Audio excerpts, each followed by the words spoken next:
Today, we know more about Stonehenge than in the past. For example, we know it was built around 3000 BC and was likely part of a larger complex. However, the reasons for its construction and how it was used over the centuries remain unclear, despite decades of archaeological excavations and research. The circle currently consists of 93 stones, and it has probably remained in the same condition for many centuries, as it was abandoned around 1600 BC.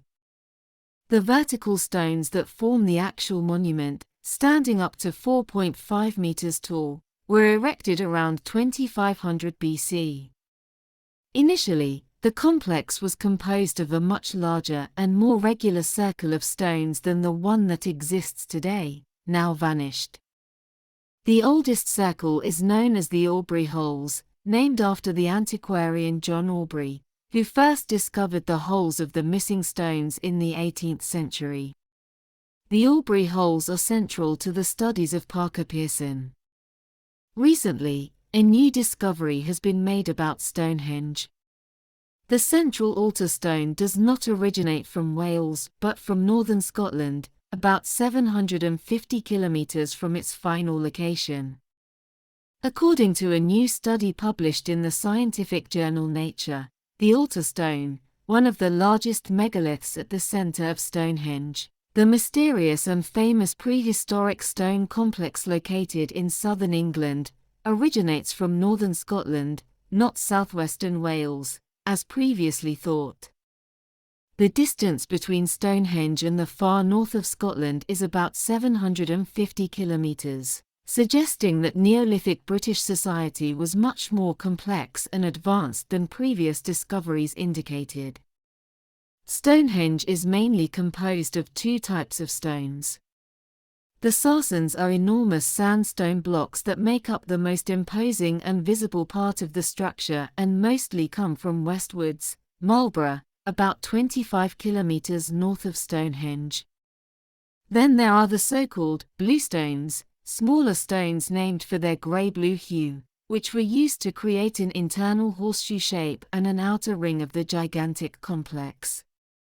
The altar stone at the center of the new research is the largest of the bluestones, weighing 6 tons and located right at the center of Stonehenge.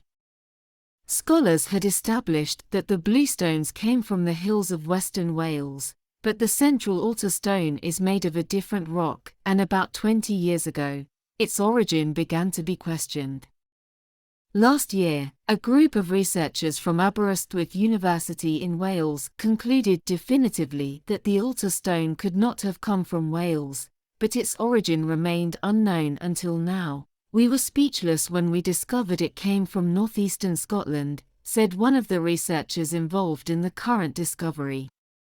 The new study was led by a Welsh geologist, Anthony Clark, who works at Curtin University in Perth, Australia.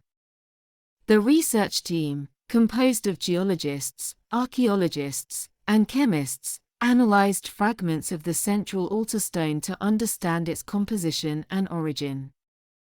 The data collected were then compared with sedimentary deposits in various areas of the country, revealing a match with a sequence of rocks located in the far northeast of Scotland.